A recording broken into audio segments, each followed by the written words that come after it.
My name is Amalinda Henry, and I am 30 years old. Are you working catering because you cannot be in the main lobby dressed like you belong here? My mother Diane hissed those words at me in the marble foyer of Little Rock's most exclusive hotel. She stared with disgust at my custom emerald silk gown. She had no idea the woman she was treating like the help was holding a $10 million check to save her hospital and her career. To understand how we reached that podium, you have to go back 12 years. The Arkansas summer heat is thick. It coats your throat and makes it hard to breathe. But the air on our wraparound porch was even heavier. I was 18 years old, standing on the peeling, painted wood with my entire life stuffed into 2 cheap plastic trash bags. The black plastic stretched and tore against the corners of my few remaining books. Diane stood behind the screen door, swirling a glass of iced sweet tea. Condensation dripped down her manicured fingers. "You will be back begging for money before the month is over," she said. She did not raise her voice. She just smiled and slid the heavy brass deadbolt into place with a sharp click. Before I explain how I went from holding garbage bags on a porch to orchestrating her public downfall, please take a second to like this video and subscribe to Sophia Told Stories. But only if this story truly resonates with you. Drop a comment letting me know your age and where you are watching from right now. I read every single one. Now let us go back to the betrayal that started it all. They did not lock me out because I was a rebellious teenager. They locked me out because I caught them stealing. For my entire childhood, my older sister Jessica was the golden child. She wore custom pageant dresses, while I wore faded hand-me-downs. I was the invisible shadow. When I turned 18, I walked down to the local bank branch to claim a college fund left by my late grandfather. It was supposed to be my escape route. The teller tapped her keyboard, frowned, and turned the monitor toward me.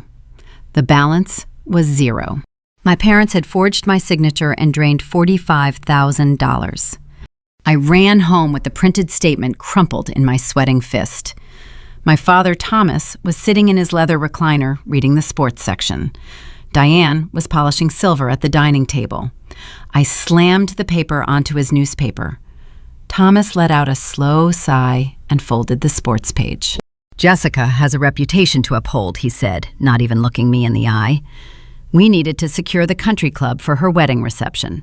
You are just going to state school anyway." My chest burned. I told him I was going to the police to report the fraud. Thomas laughed a dry, scraping sound. "The police chief plays golf with me every Sunday, Amalinda. Who do you think he will believe?" Diane set down her polishing cloth and pointed her silver polish rag toward the front door. "Get out," she said. "You are ungrateful and you are done living under our roof." 10 minutes later, I was on that sweltering porch with exactly $12 in my pocket, listening to the deadbolt lock me out of my family forever. The sound of the deadbolt echoing in my ears felt like a physical blow. I stood on the porch for a long time, letting the reality of the situation sink in. The Arkansas humidity wrapped around my throat like a wet towel. Sweat pooled at the base of my neck and soaked into the collar of my cheap cotton shirt. My hands gripped the drawstrings of the plastic trash bags so tightly that the circulation stopped in my fingers. Inside those bags were a few pairs of jeans, some threadbare shirts, and a framed photo of my late grandfather. That was my entire inheritance. I walked down the driveway. The gravel crunched under my sneakers. I did not cry. Crying was a luxury for girls who had safety nets and warm beds waiting for them. Instead, a cold knot of pure adrenaline tightened in my chest. I hauled the bags down the street toward my vintage Honda Civic parked 2 blocks away. The engine sputtered before finally catching. I drove to a nearby strip mall parking lot and sat in the dark. The streetlights cast long shadows across the cracked dashboard. I pulled out the $12 from my pocket, 1 crumpled 10 and 2 singles. That was my total net worth. As I sat in the stifling warmth of the car, I thought about the stolen $45,000. My grandfather left that money in a restricted account specifically designated for my university tuition. He was the only person in the Henry family who saw the grim reality of our household. He watched my parents groom Jessica for elite society while deliberately ignoring my existence. Jessica was handed keys to a brand new luxury sedan on her 16th birthday. I was handed a public transit schedule. Jessica had private tutors, vocal coaches, and pageant consultants. I taught myself advanced calculus at the kitchen table while eating cold leftovers. Grandfather wanted me to escape the toxicity of their narcissism. He set up the fund believing the law would protect my future. He did not realize that in our town, the law was just a suggestion for people with the right country club memberships. The next morning, I walked into the local police precinct. The air conditioning was freezing, and the hallway smelled heavily of floor wax and stale coffee. I marched up to the front desk and demanded to speak to an investigator regarding felony fraud. The desk sergeant raised a skeptical eyebrow, but buzzed me through to a back office. Chief Harrison sat behind a heavy oak desk.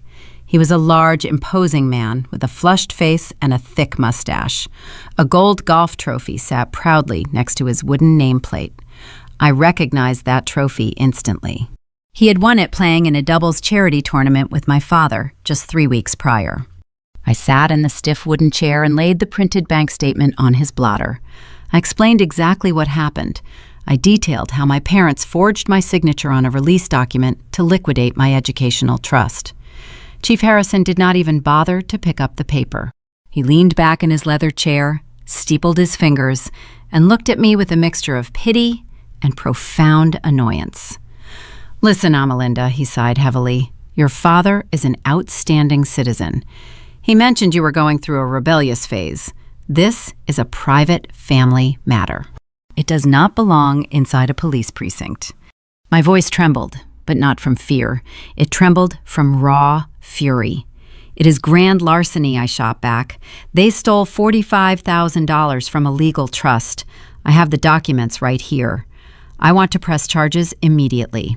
Chief Harrison stood up. He adjusted his heavy utility belt. The thick leather creaked loudly in the quiet room. "You are an 18-year-old girl throwing a tantrum because your parents cut off your allowance. If I send an officer to the Henry residence, Thomas is going to show me a document with your signature on it. You will say it is fake. He will say it is real. The local magistrate plays poker with your father every Thursday night. Do you honestly think anyone in this county is going to arrest Thomas Henry over a domestic dispute?" He pointed a thick finger toward the door. "Go home, Amalinda. Apologize to your mother before you make things worse for yourself." I did not go home. I drove straight to the bank. I demanded a meeting with the branch manager, Mr. Caldwell. I sat in his plush corner office overlooking the downtown financial district. I asked to see the withdrawal authorization. Mr. Caldwell nervously adjusted his silk tie and slid a photocopy across the polished mahogany desk. There it was, my signature. Only it was not mine. The loops were entirely wrong. The pressure was too heavy. It was a blatant, sloppy forgery. I pointed to the paper. "This is a fake," I told him. "You authorized a colossal withdrawal without verifying the signature in person."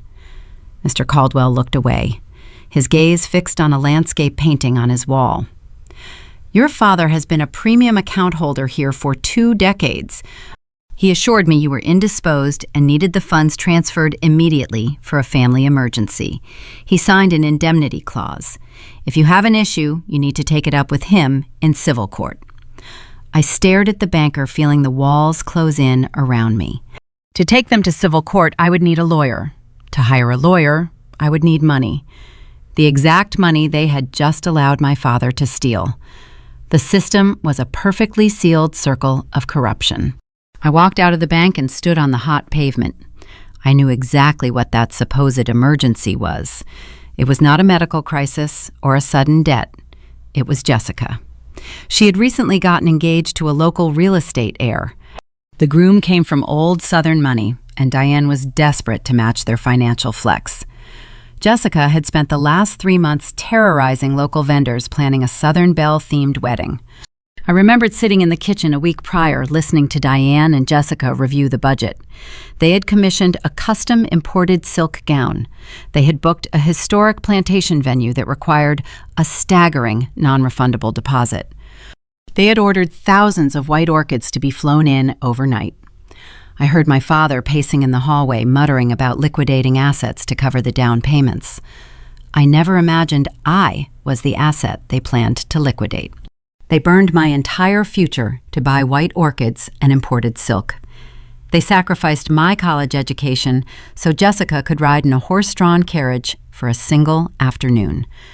I drove back to the supercenter parking lot. The sun began to set, painting the Arkansas sky in bruised shades of purple and orange. The heat inside the car remained stifling, so I rolled down the windows. A stray dog wandered past the bumper, sniffing for discarded garbage. My stomach cramped painfully. I had not eaten since the previous afternoon, but I refused to spend any of my $12. I needed that cash for gasoline. I leaned my seat back and stared at the stained fabric ceiling of my vehicle. Any normal teenager might have broken down right there. They might have crawled back to that colonial house, knocked on the heavy wooden door, and begged for a place to sleep. They might have accepted their role as the quiet, invisible scapegoat just to have a roof over their head. But as the darkness filled the parking lot, the betrayal settled deep into my bones. It crystallized into something cold and unbreakable. My family thought they had destroyed me. They thought stripping away my money and isolating me from the local authorities would break my spirit. They assumed I was weak because I had been quiet my whole life, but they confused my silence for submission. I had spent 18 years watching them. I knew their vulnerabilities. I knew their obsession with status and their terror of public embarrassment. They needed high society to validate their worth. I only needed myself. I closed my eyes and listened to the distant hum of the highway traffic. Every car passing by was a reminder that the world was vast. Little Rock was just a tiny corrupt pond, and my family were just bottom feeders disguised as royalty. I made a silent vow in the sweltering heat of that car. I would not just survive. I would build something so powerful that it would eclipse their entire existence. I would construct a fortress of wealth and influence, brick by brick, and when the time was right, I would tear down their fragile paper empire. The sun disappeared entirely. The glaring parking lot lights buzzed to life. Tomorrow, the real grind would begin. The first year was a brutal concrete grind.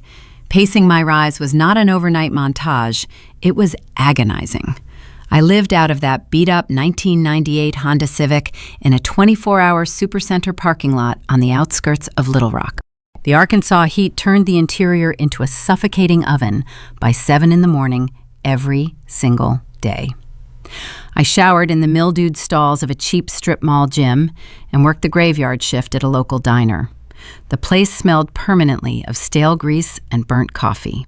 My uniform was a stiff polyester nightmare that trapped the heat and the smell of fried onions.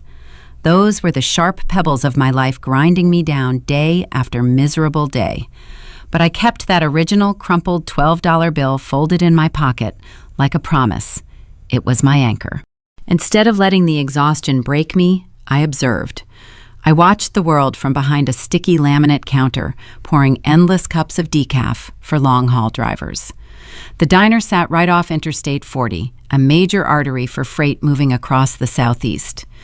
Watching the big rigs roll through the sprawling parking lot night after night, I noticed glaring inefficiencies. Drivers would complain loudly about deadheading. That meant driving hundreds of miles with an empty trailer just to pick up their next load. They were burning expensive diesel fuel and losing precious time, while regional warehouses were scrambling for available transport. The logistics networks were fractured, and localized dispatchers were bleeding money through sheer lack of communication. Between serving plates of rubbery scrambled eggs to exhausted truckers, I started sketching out a localized logistics routing matrix. I used the cheap, thin paper napkins from the dispensers, drawing connecting lines between the major distribution hubs in Memphis, Shreveport, and Little Rock. I did not have a fancy college degree from the university my parents stole from me, but I had raw desperation, a razor-sharp mind, and absolutely nothing left to lose. I listened to the drivers gripe about specific bottleneck routes and noted their preferred layover stops. I cross-referenced those complaints with regional agricultural harvest schedules I read about in discarded local newspapers left in the booths. I was not just surviving the poverty my family forced me into, I was quietly plotting a path out of the invisible box they had buried me in. The math was simple, but the execution required capital I simply did not possess. I needed a way to test my routing system without owning a single truck. I started offering unsolicited advice to a few of the regular owner-operators who came in for the early bird special. I pointed out backhaul opportunities they were missing by simply connecting them with local manufacturing plants I had called during my breaks. I acted as an invisible broker, using the diner payphone and a notebook full of scribbled contact numbers. When my advice saved a driver $300 in fuel on a single run, word began to spread among the regulars. They started asking the quiet waitress in the stained apron for route suggestions before they hit the highway. But dispensing free advice over black coffee was not going to build the empire I needed to crush my family. I needed a legitimate entry point into the corporate logistics world. I applied for dozens of entry-level dispatch jobs using the gym address as my residence and taking phone interviews in the parking lot while dodging shopping carts. Every single application was rejected. My resume was a barren wasteland. I had a high school diploma and a history of pouring coffee. The corporate gatekeepers in their air-conditioned glass offices saw my lack of a university degree as an insurmountable flaw. They did not see the meticulous routing matrices I had drafted on a stack of greasy napkins hidden under my car seat. The rejections stung, but they also fueled the cold anger that kept me going. I realized the established corporate entities would never let me in through the front door. They were obsessed with credentials and pedigree, much like Diane and Thomas. I had to find a back door. I had to find someone desperate enough to take a chance on an unproven 18-year-old girl living out of a Honda Civic. I started researching small, struggling freight brokerages in the area, the mom-and-pop operations that were losing ground to the massive national conglomerates. These were the businesses drowning in the very inefficiencies I knew how to fix. I targeted a specific company called Southern Star Freight.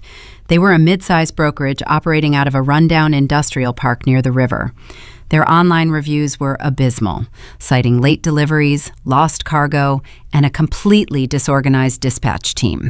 I spent 3 consecutive graveyard shifts analyzing their public routes and cross-referencing them with my napkin matrices. I identified a glaring flaw in their regional hub distribution strategy that was costing them thousands in deadhead miles every week. I drafted a comprehensive restructuring plan using a borrowed computer at the public library. I printed it on high-quality paper and placed it in a crisp manila folder. I did not mail it. I knew a receptionist would toss it into the recycling bin. I needed to hand it directly to the person who could make a decision. I traded a shift with another waitress to get a Tuesday morning off. I ironed my only decent outfit, a thrift store blazer and a pair of sensible slacks, using a travel iron plugged into a gas station bathroom outlet. I drove to the Southern Star Freight office and parked my battered Civic between 2 gleaming luxury SUVs. I walked into the chaotic bullpen of ringing phones and shouting dispatchers. The air was thick with the smell of stale cigarette smoke and desperation. I asked the receptionist for the owner. She laughed and told me to leave a message. I refused. I sat in a plastic chair in the waiting area for 4 hours, ignoring the strange looks from the staff. I was prepared to wait until midnight if necessary. I had survived worse. I was not leaving without a meeting. The stakes were too high, and the alternative was returning to the diner and the parking lot. The conflict was no longer just about surviving. It was about forcing the door open to the empire I was destined to build. My breakthrough arrived on a humid Tuesday morning, sitting in the form of a tough, no-nonsense widow named Vivian. She owned a struggling regional freight brokerage and was a regular at the diner. Vivian was a formidable woman who intimidated most of the staff. She had silver hair pulled back into a severe bun and a voice that could cut through the clatter of a busy kitchen. She always ordered her coffee black and left exactly a 15% tip. I'd been watching her for weeks, noting the stress lines around her eyes and the frantic calls she took on her outdated cell phone. She was bleeding money. Her dispatchers were making amateur mistakes, and her profit margins were shrinking by the hour. After weeks of meticulously refining my pitch, I decided to make my move. I traded shifts again to ensure I was working her section during the breakfast rush. I wore an ill-fitting thrift store blazer over my diner uniform. It was an awkward combination, but I needed to project authority even while carrying a tray of dirty dishes. When I approached her table, I did not ask for a handout or a moment of her time. I simply slid a folded paper napkin across the laminated surface alongside her black coffee. It was not a plea for a job. It was a fully realized routing matrix customized specifically for the Southern Star freight routes I had memorized. Vivian picked up the napkin. She unfolded it slowly, her eyes scanning the intersecting lines and the calculated fuel estimates. She traced the suggested backhaul routes with a manicured fingernail. The diner buzzed around us, but Vivian remained perfectly still, analyzing the data I had drafted during my breaks. She looked up at me. Her expression was unreadable. "You are too smart to be pouring my coffee," she grunted. Her voice was raspy from years of smoking, but it carried an undeniable weight. She tossed a $20 bill onto the table. "Be at my office at 8 tomorrow morning. Do not be late." That brief interaction in a greasy spoon diner changed the trajectory of my entire existence. Vivian hired me on the spot as a junior logistics coordinator. The salary was meager, but the opportunity was priceless. I traded my polyester diner uniform for sensible business attire sourced from discount racks. Over the next 5 years, Vivian became the mother Diane never was. She did not care about my lack of a university degree or my non-existent high society pedigree. She only cared about results, efficiency, and an unbreakable work ethic. She mentored me relentlessly. She taught me the brutal realities of corporate negotiations, pulling me into high-stakes meetings with aggressive regional carriers. She showed me how to read complex financial spreadsheets and identify hidden costs that were slowly draining the company dry. When I made a mistake, she did not belittle me or compare me to a golden child sibling. She expected excellence and pushed me to achieve it. I absorbed everything she taught me like a sponge, eager to prove my worth and solidify my place in the corporate ecosystem. As I climbed the ranks from junior coordinator to senior dispatcher and eventually to director of operations, I poured every ounce of my energy into saving Southern Star Freight. I implemented the routing matrices I had designed in my car, eliminating deadhead miles and maximizing profit margins. I negotiated exclusive contracts with local manufacturing plants, leveraging the relationships I had built with owner-operators during my diner days. The company went from the brink of bankruptcy to a highly profitable regional competitor. I was no longer an invisible teenager living in a parking lot. I was a respected force within the logistics industry. When Vivian decided to retire to a quiet coastal town in Florida, she did not sell her company to a massive national conglomerate. She recognized the sweat equity I had invested in saving her business. She financed an internal buyout, allowing me to take full ownership of the brokerage. It was a gesture of profound trust and maternal guidance that starkly contrasted the betrayal I experienced at 18. I rebranded the company entirely, washing away the stain of its struggling past. I named it Apex Southern Logistics. I transformed the struggling mom-and-pop operation into a regional powerhouse. We expanded our fleet, secured lucrative government contracts, and revolutionized localized supply chains across the Southeast. My net worth soared beyond anything my parents could have ever comprehended. As a private nod to the sweltering afternoon, my family threw me out with exactly $12 to my name. I established our baseline corporate routing processing fee. I set it to exactly $12.00. It was a silent inside joke, a daily reminder of the humiliation that fueled my rise. By the time I turned 25, the scapegoat who was supposed to be begging for scraps was the CEO of a rapidly expanding empire. I had built a fortress of wealth and influence, brick by brick, just as I promised myself in that stifling Honda Civic. But the empire I built was intentionally faceless. I operated Apex Southern Logistics under a complex network of LLCs and holding companies. I employed a ruthless corporate law firm to handle all public negotiations and media inquiries. I remained an invisible ghost, accumulating power in the shadows. I knew my family was still trapped in their shallow Little Rock bubble, completely unaware of the titan living just across the river. I had heard rumors through old high school acquaintances. Jessica's fairy tale marriage had imploded spectacularly. Her real estate heir husband was indicted in a massive federal fraud scheme.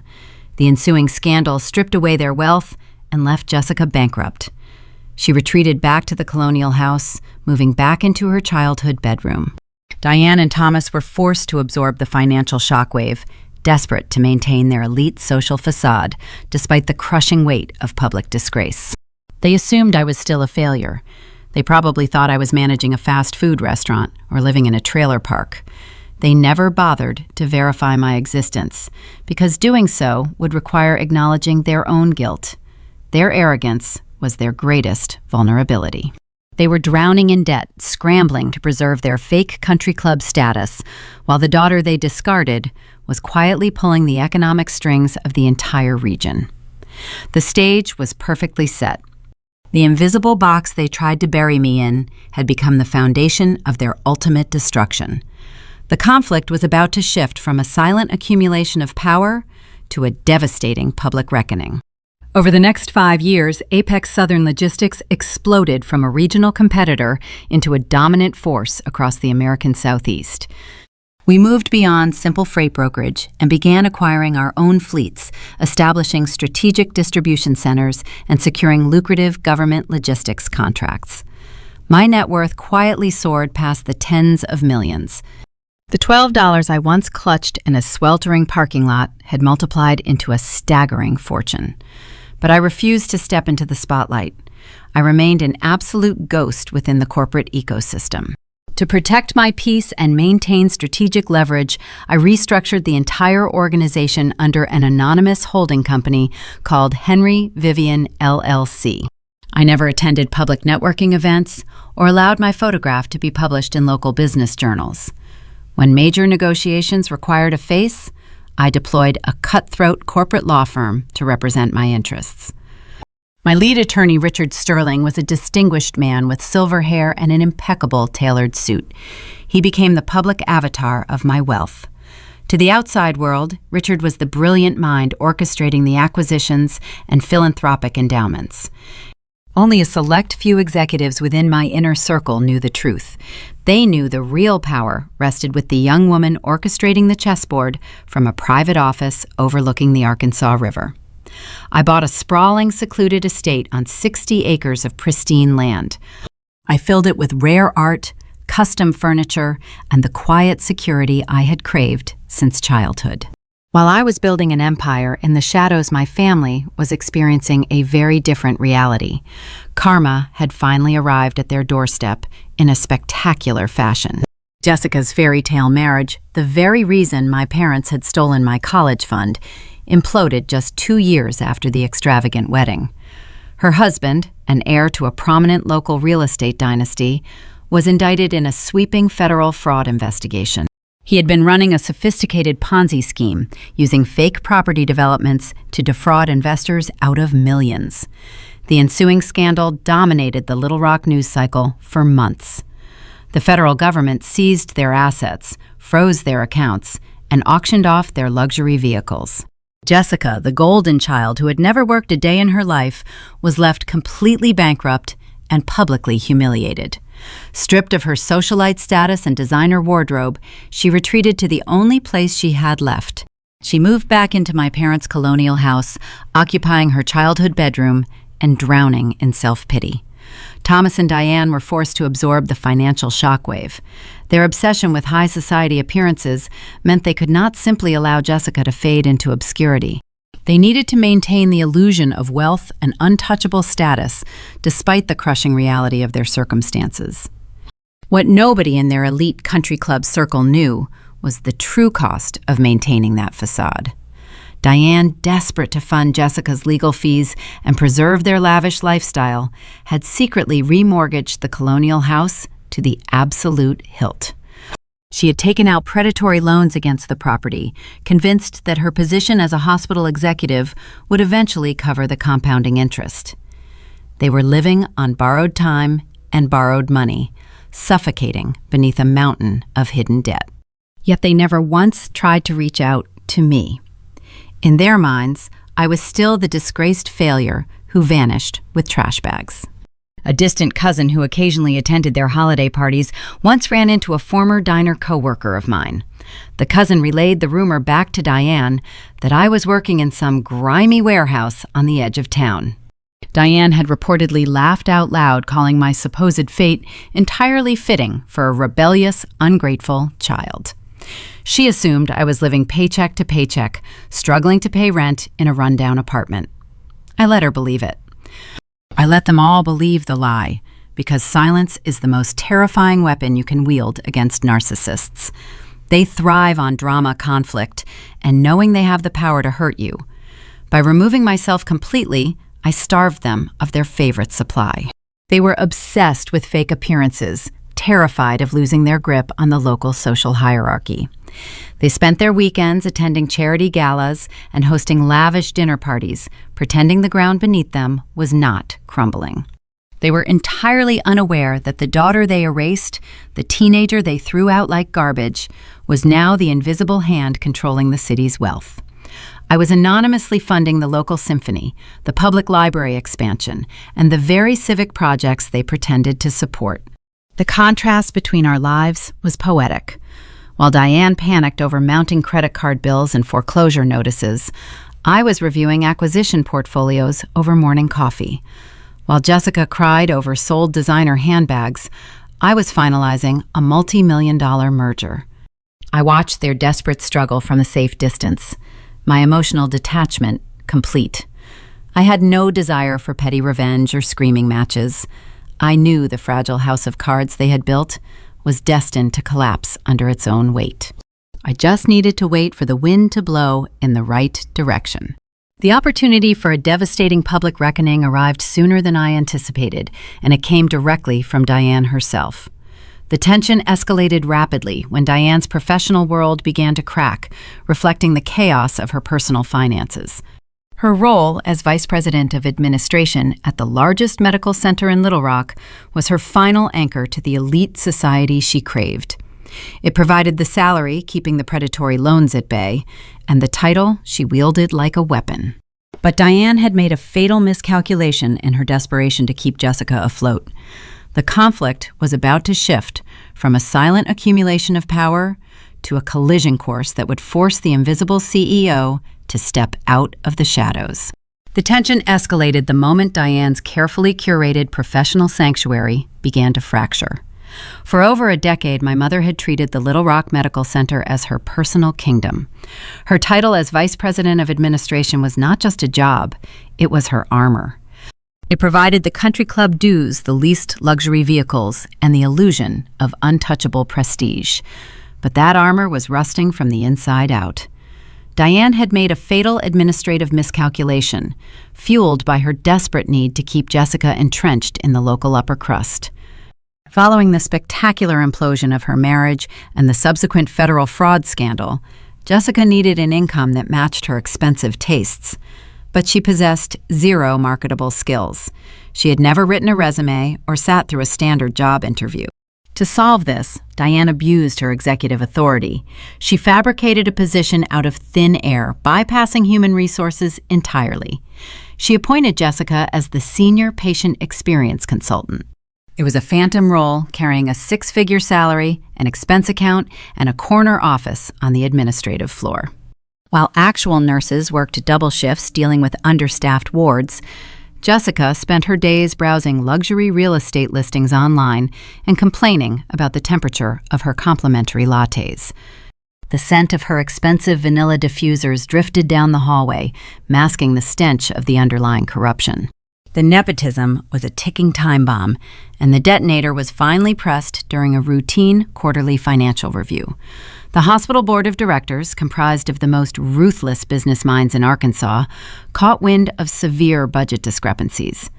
The administrative overhead was bleeding the medical center dry while critical patient care initiatives languished. During a closed-door executive session, the board chairman cornered Diane. He did not yell. He simply pointed to the glaring red ink on the financial ledgers, specifically circling the bloated consultant expenditures. He demanded an immediate public relations triumph to justify the astronomical administrative costs. The board gave Diane an ultimatum. The hospital had a deeply publicized, long-stalled project, a brand new, state-of-the-art children's ward. The foundation had been poured 2 years prior, but construction halted due to lack of capital. It was an eyesore and a civic embarrassment. The chairman told Diane that if she did not secure a mega donor to fully fund the completion of the pediatric wing within 90 days, the board would initiate an independent external audit of her entire department. An audit would uncover the fake job, the misappropriated funds, and the glaring nepotism. It would mean termination, criminal charges, and the ultimate destruction of the Henry family name. Panic is a powerful motivator. Diane went into overdrive. Her arrogant strut transformed into a frantic hustle. She needed a financial savior, and she needed one immediately. She began bombarding local corporations, regional banks, and wealthy private families with funding proposals. But the old money families of Little Rock were already tightening their purse strings, having been burned by the very real estate fraud scheme orchestrated by Jessica's ex-husband. Diane became a pariah among her usual country club targets. They dodged her phone calls and suddenly found their social calendars booked whenever she requested a luncheon. Running out of local options, Diane cast a wider net. She began researching anonymous regional holding companies that had recently secured large government logistics contracts.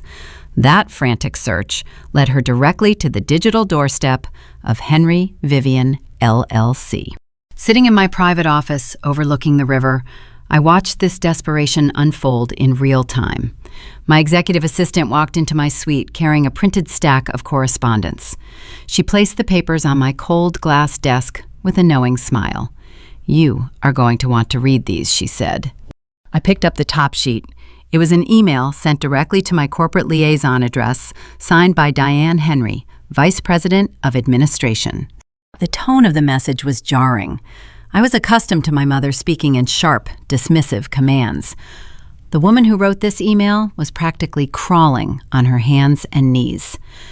Diane used words like visionary leadership and unparalleled corporate philanthropy to describe my holding company. She requested an urgent private meeting with the anonymous CEO, citing a mutual dedication to the future of Arkansas. She offered exclusive naming rights to the pediatric wing, prominent logo placement in the main atrium, and a permanent bronze plaque honoring the donor's legacy. It was a masterclass in groveling.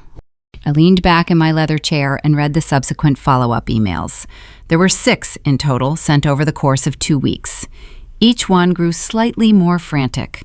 She was begging for a lifeline from the very child she had thrown onto the sweltering pavement 12 years earlier. She just had no idea who she was emailing. I decided to test the depth of her blindness. I instructed my legal team to express preliminary interest in the endowment project. My lawyer sent over a standard corporate engagement packet requesting detailed blueprints of the stalled ward and a breakdown of the hospital administrative hierarchy. Buried in the second page of the preliminary engagement forms was our standard logistical consultation fee. It was the same private joke I had established years ago. The required processing fee to open communications with the CEO was exactly $12.00. Any competent executive reviewing a multi-million-dollar funding proposal would question such an absurdly low and specific processing fee. A diligent administrator might even investigate the routing signatures on the bottom of the page. But Diane was drowning. She was so blinded by the prospect of saving her job and protecting Jessica that she ignored every single red flag. She signed the preliminary engagement paperwork and authorized the $12 payment without a second thought. She missed the ghost of her daughter hidden in plain sight, preferring the comforting illusion of an anonymous corporate savior. 2 weeks after she paid that $12 fee, a courier arrived at my estate. He handed my security detail a thick envelope constructed of heavy cream cardstock. My assistant brought it into my office and sliced it open with a silver letter opener.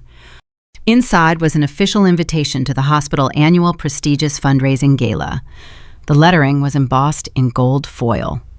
The event promised an evening of elegance dining and civic celebration at the most historic downtown hotel in Little Rock. A handwritten sticky note was attached to the back of the invitation. It was penned in Diane's familiar looping cursive. "We eagerly await the honor of hosting you and discussing the future of our community." My assistant looked at the invitation and then looked at me. The corporate protocol for these events was standard. I always remained in the shadows. "Shall I contact Richard Sterling and have him RSVP as your proxy?" she asked. I stared at the gold foil lettering tracing the name of the medical center with my index finger. I thought about the beat-up Honda Civic. I thought about the smell of stale grease in the diner. I thought about the police chief laughing in my face. And I thought about the sharp click of the deadbolt locking me out of my own home. For 12 years, I had built a fortress of silence. Now, it was time to open the gates. I looked up at my assistant and offered a slow, cold smile. "No," I said. "Do not send Richard. RSVP for one. The CEO will attend personally." The collision course was officially set. The faceless entity Diane had been praying to was about to materialize in a custom emerald gown. The invisible box they had constructed for me was about to become the stage for their total unraveling. The preparation for the hospital fundraising gala required the precision of a military operation. I did not just want to attend the event, I intended to haunt it. The gala was the undisputed social pinnacle of the Little Rock season. Every politician, regional banking executive, and desperate social climber fought for a seat at those tables. For years, my parents had treated this specific night as their personal coronation. I remembered being 14 years old, sitting on the top step of our staircase watching them leave. Diane would wear a suffocating cloud of expensive perfume, and Thomas would adjust his tuxedo bow tie in the hall mirror. They would leave me a $20 bill for pizza and lock the door behind them, eager to mingle with the elite. Now I was arriving at that exact same venue as the very entity they were praying to for salvation. My chauffeur navigated the sleek black town car through the downtown traffic. I sat in the spacious leather back seat, watching the city lights blur past the tinted windows. The Arkansas evening humidity hung thick and oppressive over the streets. It was the exact same sticky, suffocating air that had clung to my skin 12 years ago when I stood on that porch with garbage bags. But the parallel ended there. While the heat outside pressed against the glass, I remained perfectly cool inside the climate-controlled cabin. I looked down at my attire. My armor for the evening was a custom-tailored emerald green silk gown. It was devoid of flashy logos or gaudy embellishments. The dress radiated quiet, undeniable power. It draped flawlessly over my silhouette, catching the subtle ambient light of the street lamps. Clasped around my left wrist was a single diamond tennis bracelet. It was a private purchase to celebrate my first corporate acquisition, and it caught the light with every slight movement. I did not need to shout my success. The quality of the fabric and the clarity of the stones whispered my status to anyone trained to recognize true wealth. Sitting across from me was Richard Sterling, my lead corporate attorney. Richard was a distinguished older gentleman with immaculately styled silver hair and a bespoke charcoal suit. He had spent the last 5 years acting as the public face of my empire, orchestrating complex negotiations while I remained in the shadows. Tonight, he was playing a crucial supporting role. He was the decoy. We had reviewed the strategy multiple times. He would walk a few paces ahead, commanding the initial attention, while I observed the fallout. The town car eased to a smooth halt beneath the sprawling, illuminated awning of the historic downtown hotel. A valet in a crisp uniform immediately opened my door. The wall of humid air hit my face for a fraction of a second before I stepped onto the plush crimson carpet leading into the building. Richard offered his arm, but I declined with a polite nod. I needed to walk into this battlefield entirely on my own 2 feet. We passed through the revolving brass doors and entered the grand lobby. The transition from the muggy street to the frigid, air-conditioned interior was jarring. The space was a cathedral of marble and crystal. Enormous chandeliers cast a warm golden glow over the gathering crowd. A string quartet played a classical piece in the corner, barely audible over the hum of orchestrated networking. The room smelled heavily of expensive floral arrangements mixed with designer perfumes. I scanned the crowd, noting the distinct factions. The old money families stood in relaxed clusters, sipping champagne with effortless grace. They had nothing to prove. Then there were the social climbers. You could spot them instantly by their darting eyes and their overly enthusiastic handshakes. They were the ones sweating under their formal wear, terrified of missing a crucial introduction or being seated at a minor table. That was the world Diane and Thomas worshipped. It was an ecosystem built entirely on fragile perceptions and borrowed prestige. Tonight, that ecosystem was depending on a phantom donor to keep its hospital afloat. Richard walked a step ahead, parting the sea of guests with his imposing presence. I glided behind him, my emerald gown rustling softly against the polished marble floor. We directed our path toward the exclusive VIP check-in desk, positioned near a towering display of white lilies and hydrangeas. The hospital board had set up a separate reception area for their platinum-tier donors to ensure they bypassed the general admission chaos. As we neared the floral arrangements, a sharp, unmistakable intake of breath cut through the ambient noise. I turned my head. There, standing near the velvet ropes, were Diane and Jessica. The visual contrast between my memories and the reality before me was startling. The stress of the past 2 years had eroded Diane's polished veneer.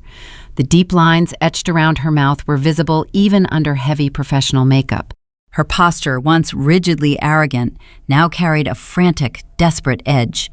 She was gripping a clipboard so tightly her knuckles were white, scanning the crowd for the mythical corporate savior who was supposed to rescue her career.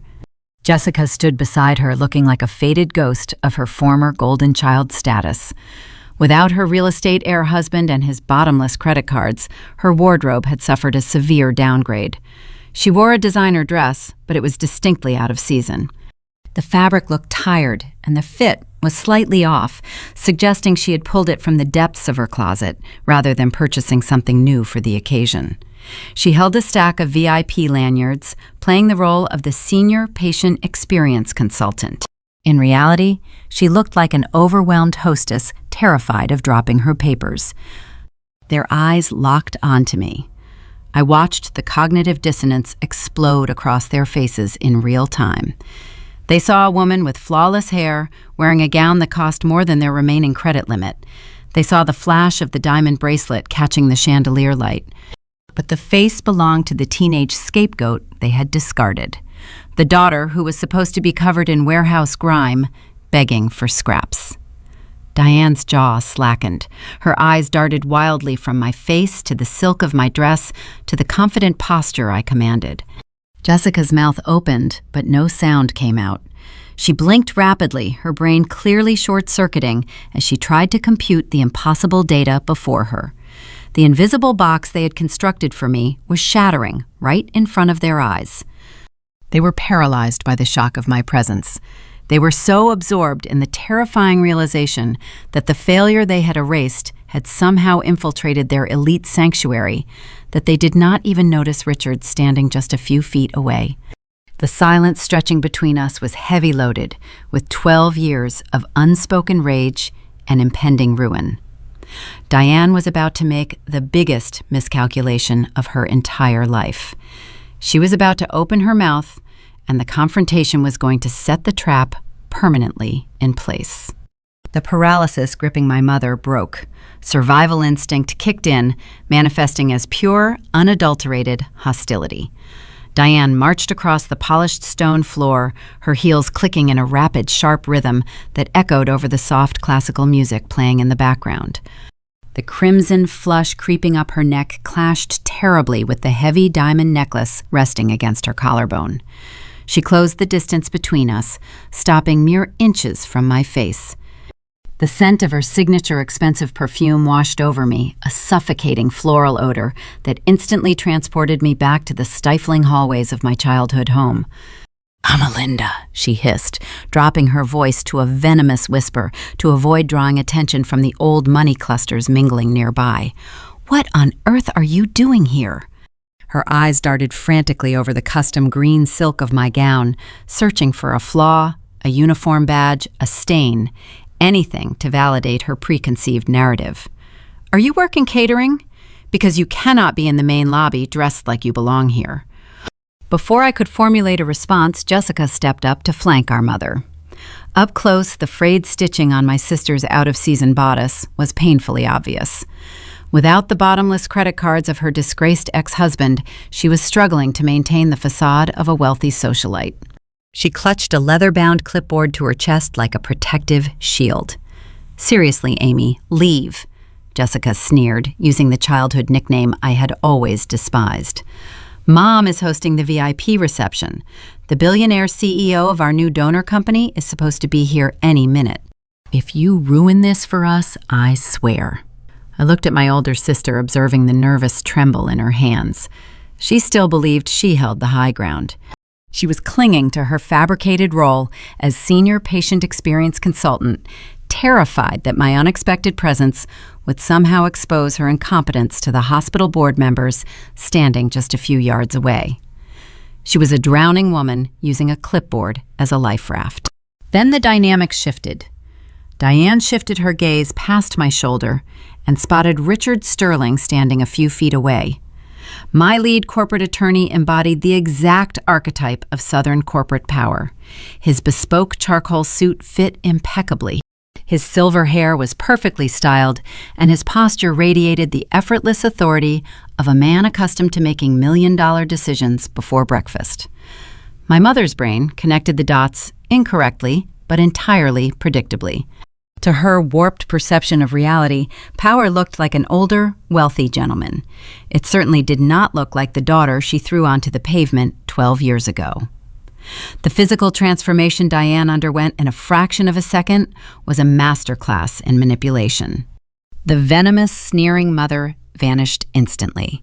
She was replaced by the fawning, desperate hospital administrator. She practically shoved her shoulder past mine, nearly knocking her own daughter off balance in her rush to reach the man she assumed was her financial savior. "Oh, sir, welcome," Diane gushed, her voice dripping with artificial sweetness.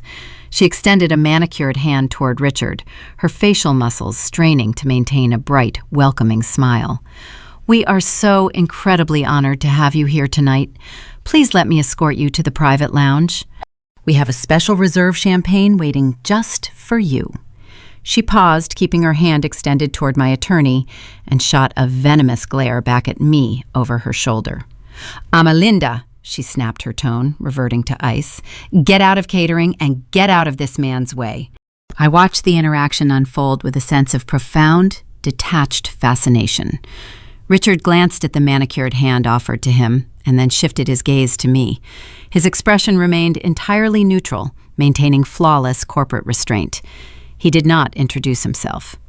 He did not accept her handshake. He simply offered a brief, polite nod, acknowledging her existence, and waited silently for my cue. He knew exactly what role he was playing in this orchestrated theater. I did not raise my voice.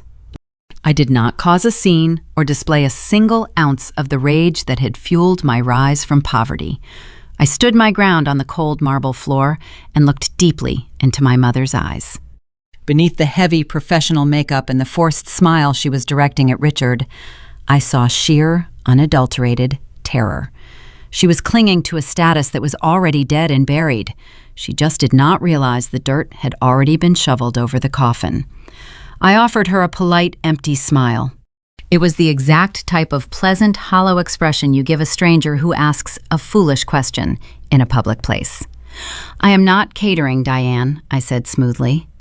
My voice was calm and even, cutting through her frantic energy like a surgical scalpel. And I highly suggest you get back inside. You would not want to keep your VIP waiting.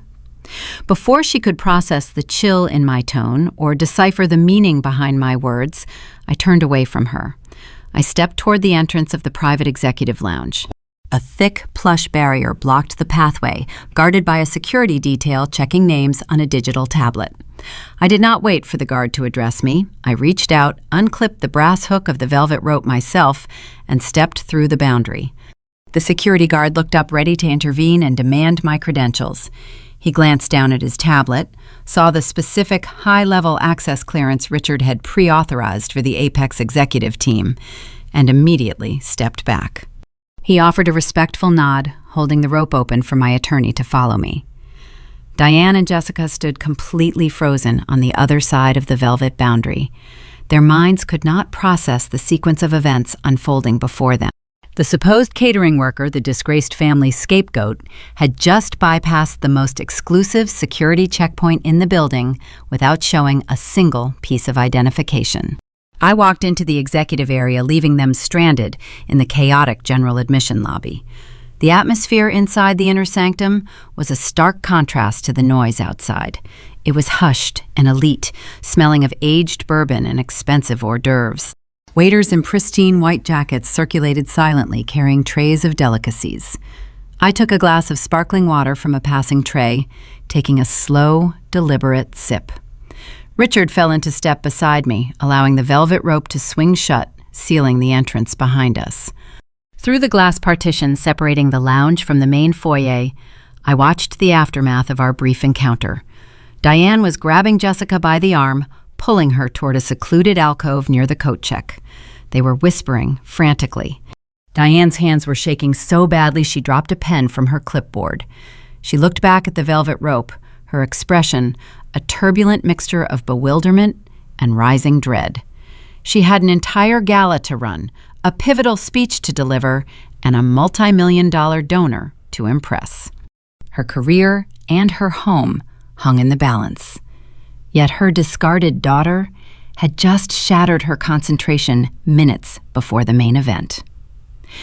She assumed I was a ghost, returning to haunt her at the worst possible moment. She still had no concept of the reality that the ghost was the one writing the checks. The dinner bell chimed softly through the hidden speakers, echoing across the vaulted ceilings. It signaled the hundreds of guests to begin moving toward the main ballroom for the evening program. The trap was perfectly primed. The bait had been taken with remarkable predictability. My family had demonstrated that they had not changed a single bit in over a decade. They still valued appearance over substance, assuming a man in a tailored suit held all the cards, while dismissing me as the help. Their deep-seated prejudice was the very mechanism locking them into their own downfall. Now all that remained was the performance, and I had a front row seat. Through the heavy, soundproof glass separating the executive lounge from the main foyer, I watched the immediate aftermath of my entrance. Diane and Jessica stood completely paralyzed, staring at the crimson velvet cord security had just secured behind me. The paranoia setting into my mother's eyes was pristine perfection. I took another slow sip of my sparkling water, savoring the sharp chill against the roof of my mouth. Outside that partition, Diane was unraveling. She pulled a vibrating smartphone from her clutch, swiping at the screen with frantic, uncoordinated thumbs. She was likely trying to call the catering company, or perhaps attempting to summon building security to have me forcibly removed. Jessica hovered over her shoulder, biting her thumbnail and shifting her weight from side to side in her out-of-season dress. They looked like trapped animals, realizing the cage door had clicked shut, but lacking the cognitive capacity to understand who held the key. For 12 years, they operated under the assumption that I was a casualty of their ambition. They believed discarding me was a necessary administrative task to preserve their elite social standing. Looking at them now, I felt a profound sense of vindication. I had spent a decade building an empire from a humid parking lot to ensure I would never be at the mercy of their cruelty again.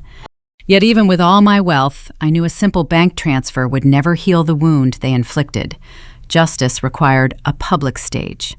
My lead attorney, Richard, walked over and handed me a pristine linen napkin. He did not ask questions about the women hyperventilating in the lobby. He was a professional, paid exceptionally well to execute my directives without prying into the personal vendettas behind them. The paperwork is finalized and filed with the hospital legal department, he stated smoothly. His voice barely registered above the low hum of the jazz quartet playing near the bar. The signature pages are secure. Once the announcement is made tonight, the contract becomes legally binding. There are no escape clauses. I wiped a bead of condensation from my crystal glass. Thank you, Richard, I replied. The snare was meticulously constructed. Over the past 3 months, my corporate forensic accountants had quietly reviewed the publicly available tax documents of the Little Rock Medical Center. By cross-referencing vendor payments with the sudden creation of Jessica's consultant position, my team identified the glaring financial discrepancies Diane attempted to bury. She was siphoning vital administrative funds to cover a phantom salary to keep her disgraced daughter in luxury. The $10 million endowment check sitting in my clutch was the bait.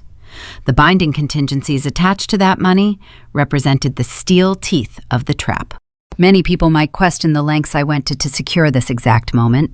They might wonder why I did not simply reject the funding proposal the moment Diane sent that first groveling email.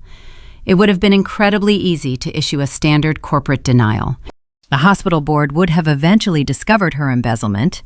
Diane would have been quietly terminated and swept under the rug to protect the institution's reputation. Jessica would have lost her paycheck. They would have faded into quiet suburban obscurity. But a quiet dismissal allows narcissists to rewrite history. If Diane had been allowed to resign in private, she would have spun a fabricated narrative for her country club friends. She would have claimed she retired early to focus on family, or that hospital politics forced out a dedicated executive. She would have played the victim forever, shielding herself from true accountability. I knew from bitter experience that confronting abusers in private only provides them an empty room to practice their gaslighting. I needed a crowded room. I needed witnesses. I needed the Arkansas elite, the very people Diane sacrificed my college fund to impress, to watch her empire burn to the ground. This brings us to a crucial juncture in the story. Before we proceed into the main ballroom for the climax of the evening, I want to pause and ask you a direct question. Put yourself inside my custom emerald gown for a moment. Feel the weight of that diamond bracelet on your wrist and the phantom memory of holding black trash bags on a sweltering porch. If the family who stole your future corrupted the local police to silence your voice and kicked you out onto the street with $12, was about to stand on a stage and practically beg your alter ego for salvation, what would you do? Would you take the high road, cancel the check, and let the hospital board fire them behind closed doors? Would you request a private meeting in a corporate boardroom to confront them without an audience, allowing them a chance to explain their deceit? Or would you do exactly what I did? Would you let them dress up in their finest clothes, drink expensive champagne, and walk blindly into the most humiliating, inescapable public trap imaginable? Drop your answer in the comments below right now.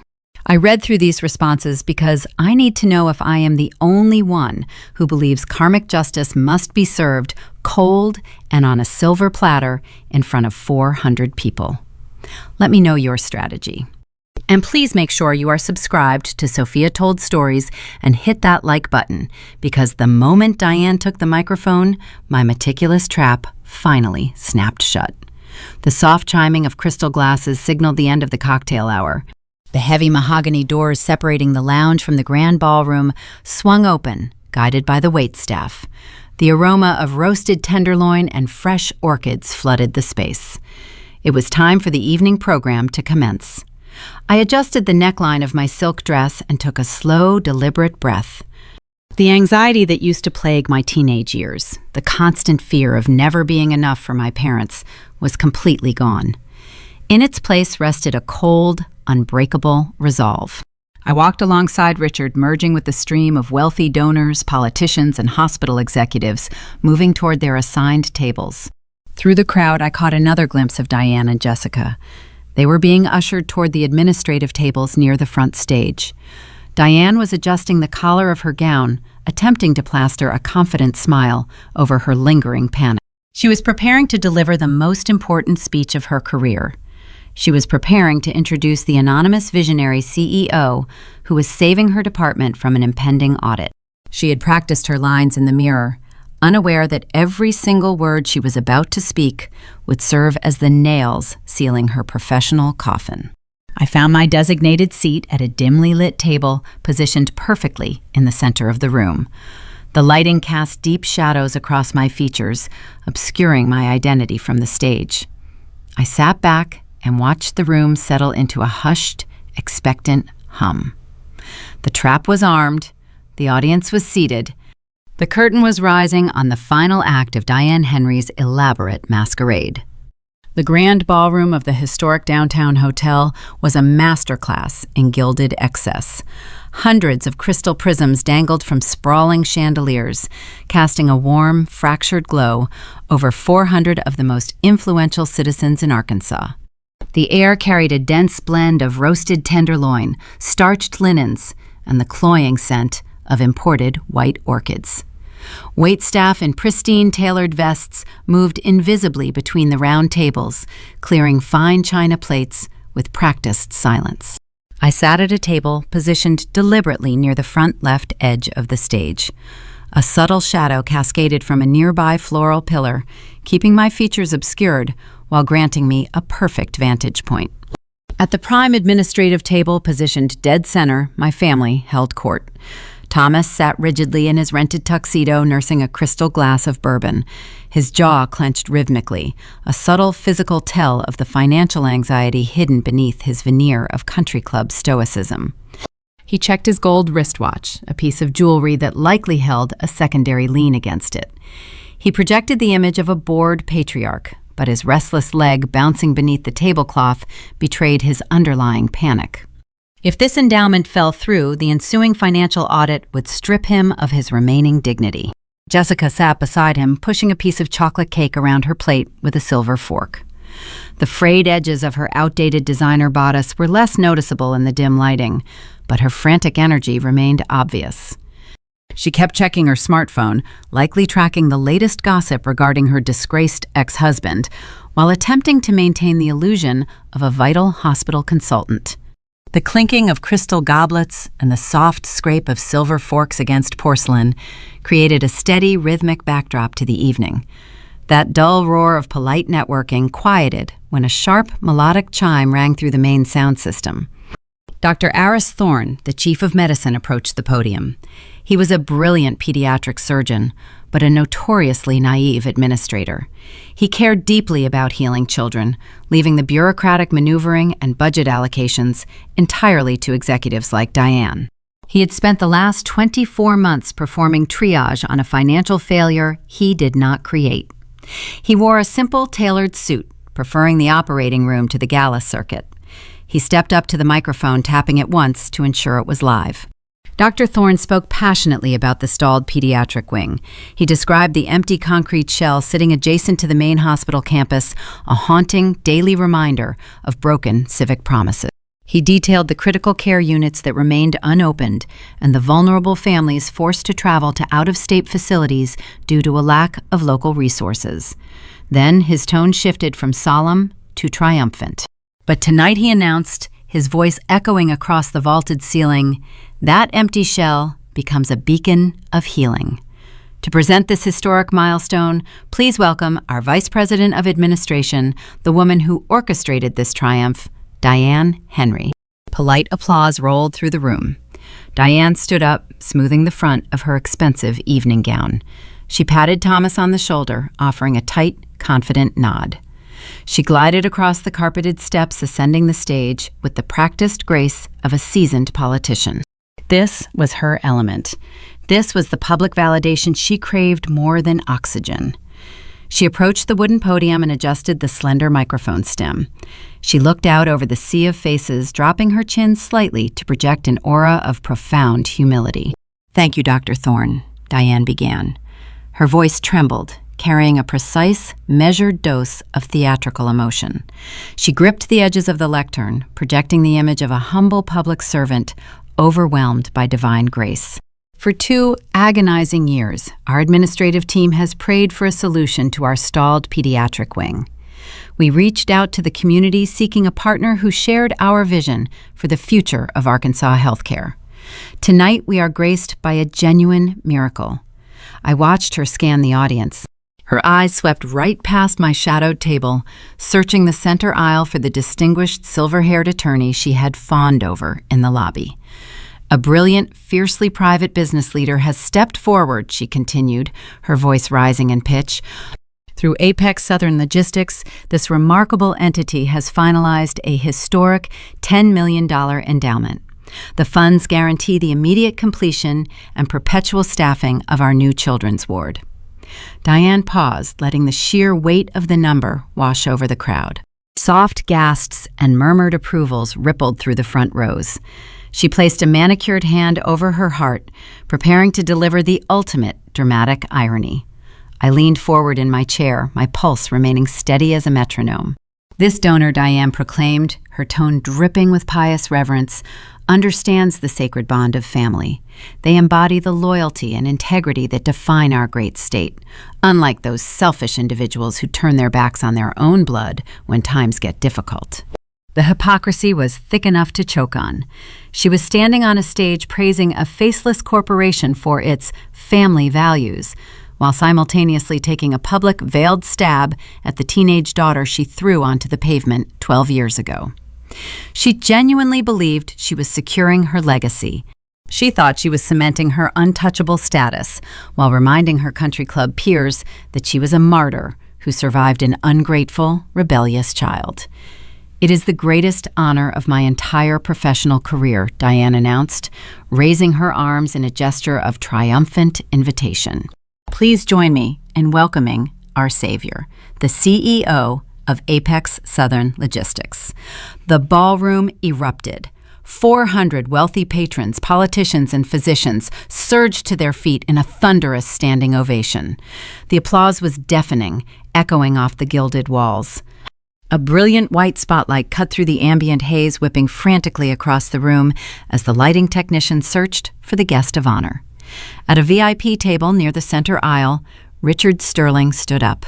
The spotlight immediately snapped onto him, bathing his bespoke charcoal suit in a harsh, blinding glow. Diane clapped enthusiastically, her smile stretching so wide it looked painful. She gestured for him to join her on the elevated platform. Richard buttoned his suit jacket with fluid, practiced precision. He did not walk toward the stairs. Instead, he reached down and picked up a wireless microphone resting on his table. The crowd continued cheering, but a ripple of confusion began to spread as the attorney remained stationary. Richard raised the microphone to his lips. The sound system instantly captured his smooth baritone, cutting through the applause and forcing the room into an abrupt, jarring silence. "Thank you for the beautiful introduction, Diane," Richard said. His voice was polite, but carried a chilling corporate detachment. He looked directly at my mother, whose enthusiastic smile began to twitch at the corners. "However, I am merely the legal counsel orchestrating the paperwork. I am just the lawyer." Richard turned his body away from the stage and extended his arm toward the shadowed corner of the room. He pointed directly at my table. "Allow me to introduce my boss." Richard kept his arm extended toward my shadowed corner. The heavy silence in the ballroom stretched tight like a piano wire. Every head turned following his gesture. The lighting technician reacted a second later. The blinding white circle of the main spotlight swept across the ceiling and crashed down onto my table. I took a slow, deliberate breath, letting the frigid air conditioning fill my lungs. I pushed my chair back. The wooden legs scraped softly against the carpet. I stood up. The emerald silk of my custom gown caught the harsh illumination, instantly transforming the fabric into liquid green fire. I stepped out of the shadow and into the center aisle. The audience remained hushed. They expected a gray-haired tycoon or a tech prodigy in a tailored suit. They did not expect a 30-year-old woman wearing a diamond tennis bracelet that caught the spotlight with every measured step. I walked forward. My posture was straight, my chin held level. I did not rush. I let the silence hang, allowing the sheer weight of my presence to press down on the 400 guests. I passed the tables of local politicians and wealthy real estate developers. I could hear their quiet murmurs rippling outward like stones dropped in a still pond. People shifted in their chairs, leaning closer to whisper to their spouses. They were trying to place my face.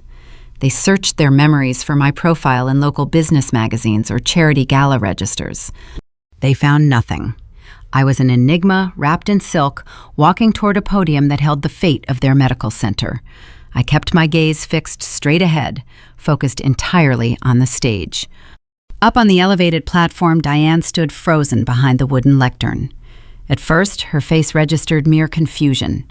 She watched the spotlight track my movement, but her brain refused to process the visual information. I watched her eyes narrow.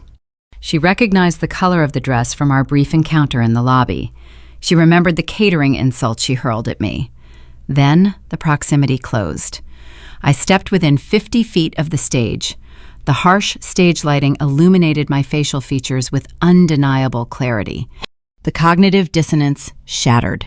I saw the exact second her reality broke. The practiced, arrogant smile she had worn for decades peeled away, leaving raw, undisguised terror. The blood drained from her cheeks so rapidly, her face took on the pallor of a wax mannequin.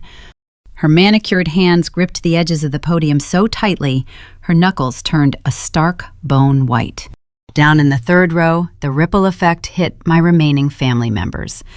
Jessica sat at the administrative table directly beside the stage steps. She held a flute of vintage champagne halfway to her lips.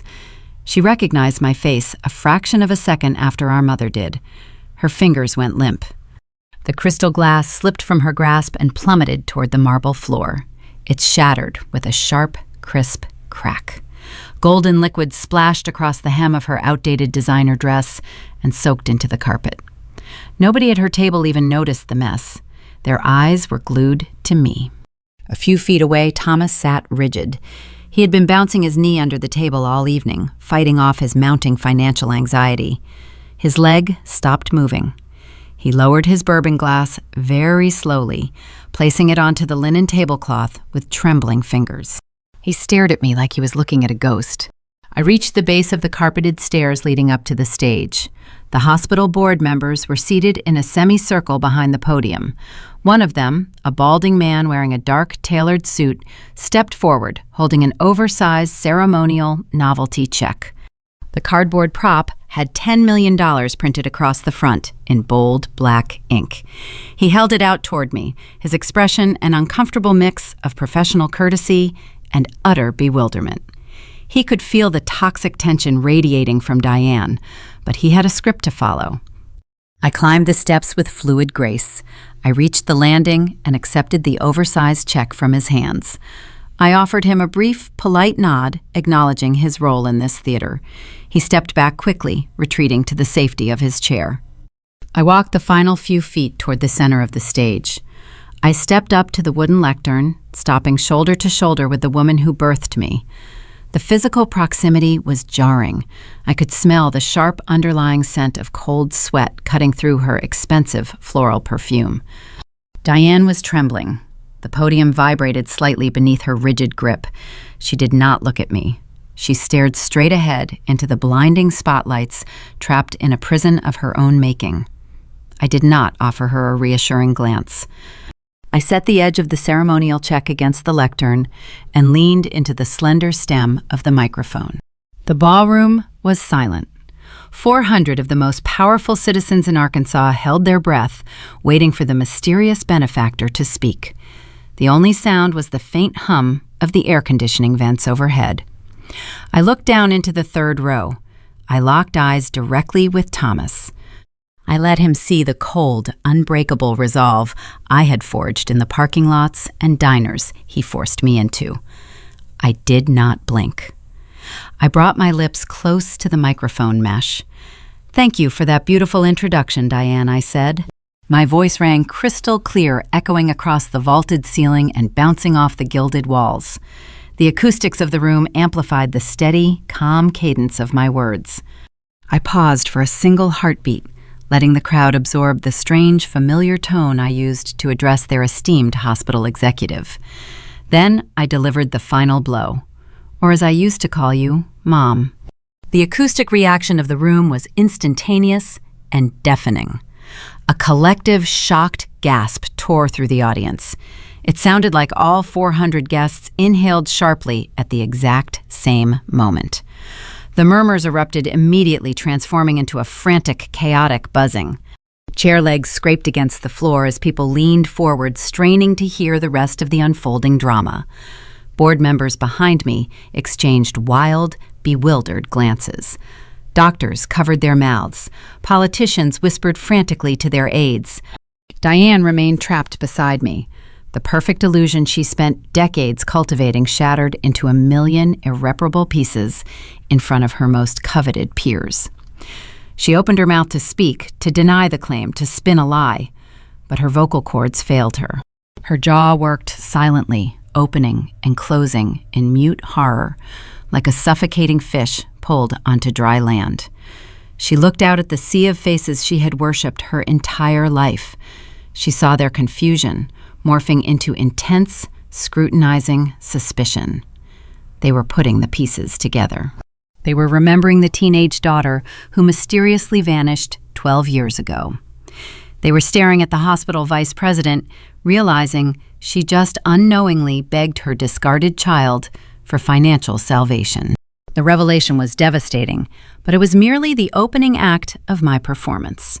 Claiming my identity publicly destroyed her social facade. But I did not spend a decade building an empire just to embarrass her at a dinner party. I came to dismantle her corrupt kingdom brick by brick.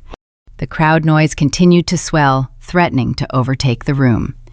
Diane swayed unsteadily on her feet, her breath coming in shallow, rapid gasps. She clutched the edge of the wooden lectern, desperate to remain upright. She thought the humiliation of this public reunion was the worst thing that could happen to her tonight. She had no idea about the heavy, leather-bound folder resting inside my evening clutch. The conflict was about to shift from a personal revelation into a legally binding corporate execution. I raised my hand, calling for silence. The true reckoning was ready to begin. I raised my hand, calling for silence. The murmurs rolling across the ballroom faded into a tense, expectant hush. I turned my shoulders to face the crowd, ignoring my mother's silent panic, occurring just inches from my left arm. I adjusted the microphone, letting my gaze sweep over the sea of upturned faces. They were captivated. They were watching a high society execution broadcast live in their favorite historic hotel. 12 years ago, Diane stood on a humid porch and told me I would be back, begging her for money, I said. I spoke at a measured pace, ensuring the acoustics carried every single syllable to the farthest corners of the room. I let the words hang heavily in the air. The truth of my departure was finally entering the public record. They threw me out with $12 and expected me to crawl back. But life is funny, is it not? Because today, I am the one signing the check. A few gasps punctured the quiet, but I pressed on before the gossip could overtake the room. The board members sitting in the semicircle behind me shifted in their upholstered chairs. They were caught between the shocking family drama and their desperate need for the $10 million resting against the lectern. I knew their priorities. Greed always trumps scandal. We at Apex Southern Logistics are thrilled to fully fund the new Children's Ward 1, continued shifting my tone from personal to strictly professional. The medical center provides a vital service to the families of Arkansas. However, a $10 million investment requires profound transparency. I reached into my evening clutch. My fingers brushed past my cell phone and closed around a thick, folded stack of papers.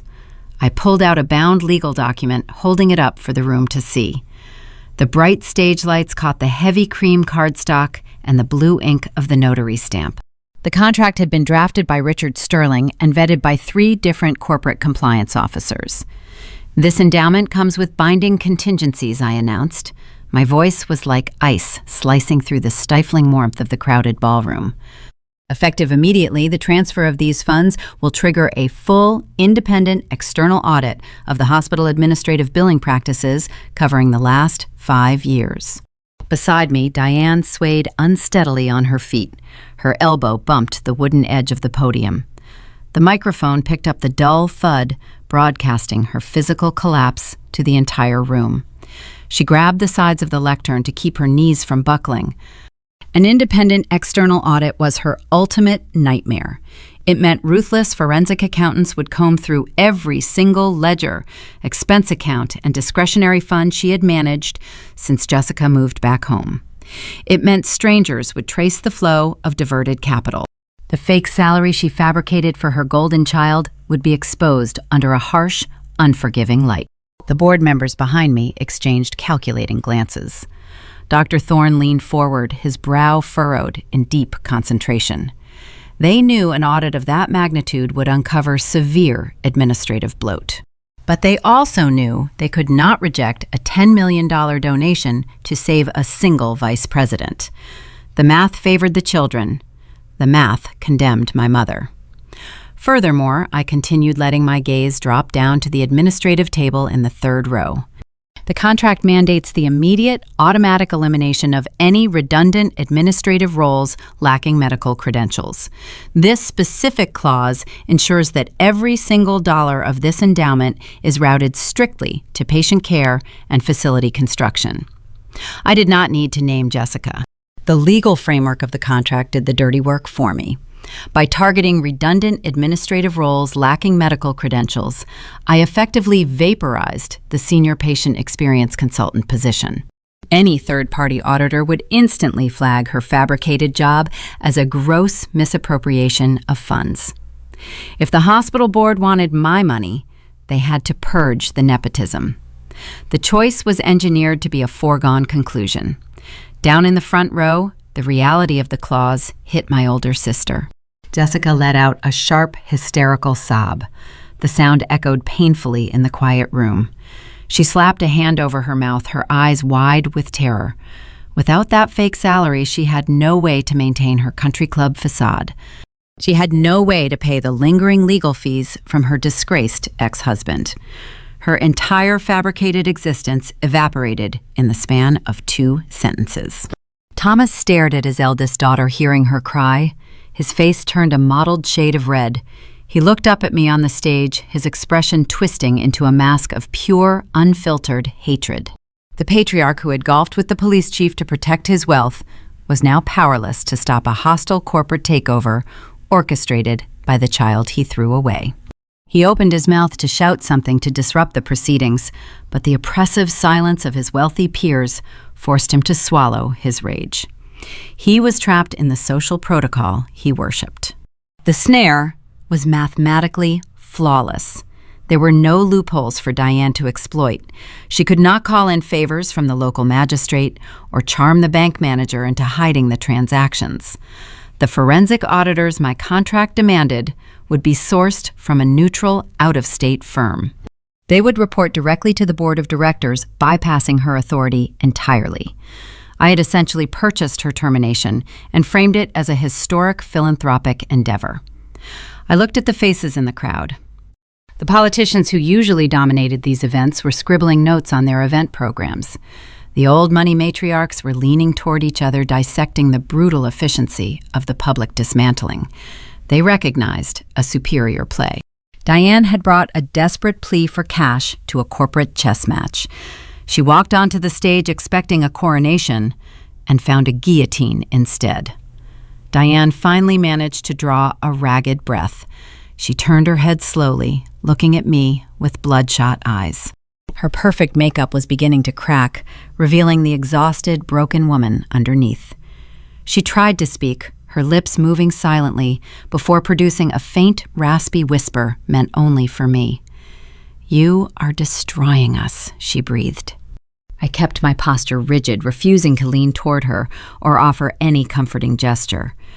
I did not need to whisper. The microphone captured my response with pristine clarity. "I am merely enforcing accountability, Diane," I replied. "You taught me that actions have consequences. You taught me that reputation is paramount. I am simply ensuring the medical center maintains its esteemed reputation." The sheer audacity of using her own twisted logic against her left her speechless. She realized the hospital board was listening to every word. Dr. Thorne stood up from his chair behind us. His face was pale, but his posture was resolute. He walked over to the podium, navigating the tense space between my mother and me. He extended his hand toward the bound legal document I held. "As Chief of Medicine and acting representative of the board, I accept these terms," Dr. Thorne stated. His voice was steady, prioritizing the survival of his hospital over the career of a corrupt administrator. "We welcome the transparency. The children of Arkansas deserve nothing less than our ethical commitment." He took the contract from my fingers. With that simple exchange, the trap locked permanently. The $10 million belonged to the hospital. The impending audit belonged to Diane. The inevitable termination belonged to Jessica. I had successfully wielded my wealth not as a blunt instrument of revenge, but as a precise surgical tool. I excised the cancer from the institution while simultaneously dismantling the perpetrators. I stepped back from the microphone, yielding the podium to Dr. Thorne. The physical distance between Diane and myself felt like an expanding chasm. She stood trembling next to the chief of medicine, an empty husk of the arrogant executive who had sneered at me in the lobby just an hour prior. She had nothing left to say. There were no more lies she could spin to save her career. The spotlight felt harsh and unforgiving, illuminating her downfall for the entire Little Rock elite to witness and catalog. I turned and began my descent down the carpeted stairs. The audience parted instinctively as I reached the floor, creating a clear pathway toward the exit. The standing ovation they had given me earlier was replaced by a profound, stunned silence. The conflict was about to transition from the public stage to the raw, private desperation of a ruined family grasping at straws. The silence in the grand ballroom was profoundly heavy. It was a suffocating hush, broken only by the relentless, rapid firing of camera shutters. Local journalists and society photographers, originally hired to capture a heartwarming philanthropic exchange, realized they were documenting the collapse of a prominent dynasty. Bright white flashes cut through the dim, ambient lighting, strobing across the stage and illuminating the sheer terror frozen on my mother's face. Dr. Thorne stood beside the wooden lectern, holding the heavy legal binder I had just relinquished. He flipped open the thick cream cover. His eyes darted across the preamble, scanning the strict contingencies required to secure the $10 million. I watched his expression shift from profound gratitude to stark realization. The color drained from his cheeks. As an esteemed pediatric surgeon, he spent his days repairing delicate physical trauma. Bureaucratic maneuvering was foreign to him. But the legal terminology drafted by my corporate attorneys was brutally clear. The mandated external audit laid bare the sheer magnitude of the administrative decay festering under his nose. He looked up from the pages, his gaze locking onto Diane with an expression of profound betrayal. He understood in that brief, agonizing moment that the vice president of administration had been starving his hospital to fund her own vanity. Diane watched the chief of medicine process her death warrant. The remaining fragments of her composure disintegrated. She abandoned decades of meticulously curated country club decorum. In a moment of raw, unfiltered desperation, she lunged toward me. She reached out and grabbed my left forearm. Her manicured fingers clamped down like a steel vise. The sharp edges of her acrylic nails bit deeply into my skin, pressing through the thin emerald silk of my custom gown. The sudden physical contact was jarring. "Amalinda, please," she whispered frantically. Her voice was devoid of the microphone amplification, but it vibrated with sheer, unfiltered panic. It was a ragged, breathless sound. "We are family. You cannot do this to us. Please." The moment her fingers squeezed my arm, the ballroom around me vanished. The scent of roasted tenderloin and expensive orchids evaporated. A visceral flashback hit me with the force of a physical blow. I was no longer standing on a brilliantly lit stage surrounded by 400 of the wealthiest citizens in Arkansas. I was transported back 12 years. I felt the thick, suffocating heat of that sweltering July afternoon pressing against my chest. I stood on the peeling painted wood of our wraparound porch, holding 2 cheap plastic trash bags. The black plastic stretched and tore under the weight of my few remaining belongings. I felt the exact same grip on my left forearm. 12 years ago, Diane had clamped her manicured hand around my arm, using that precise, painful pressure to physically shove me over the threshold. I remembered the ice clinking softly in her glass of sweet tea. I remembered the satisfied smirk lifting the corner of her mouth as she prepared to lock the brass deadbolt. The memory overlapped seamlessly with the present reality. The mother who had forcefully discarded me like household refuse to protect her golden child was now clinging to my arm to prevent her own ruin.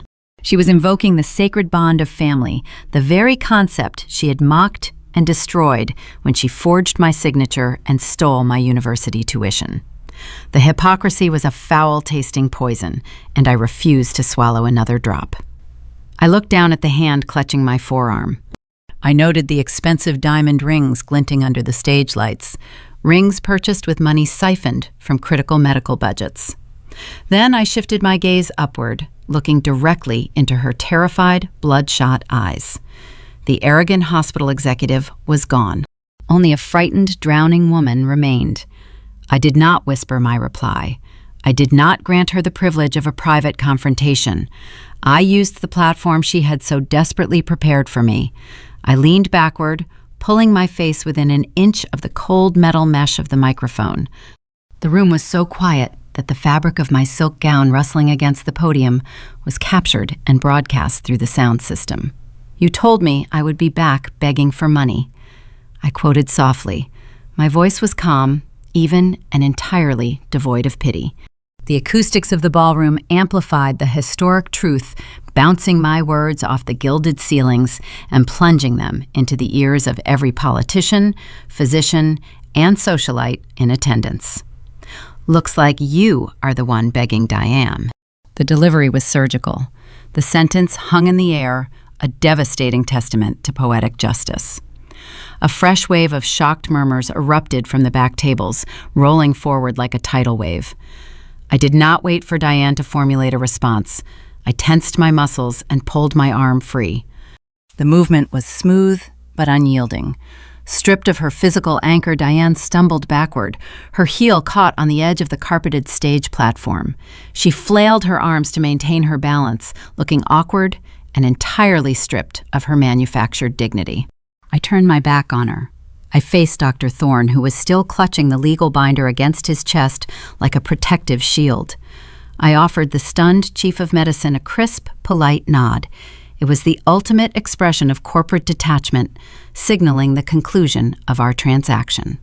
The hospital secured its funding, and I extracted my required toll.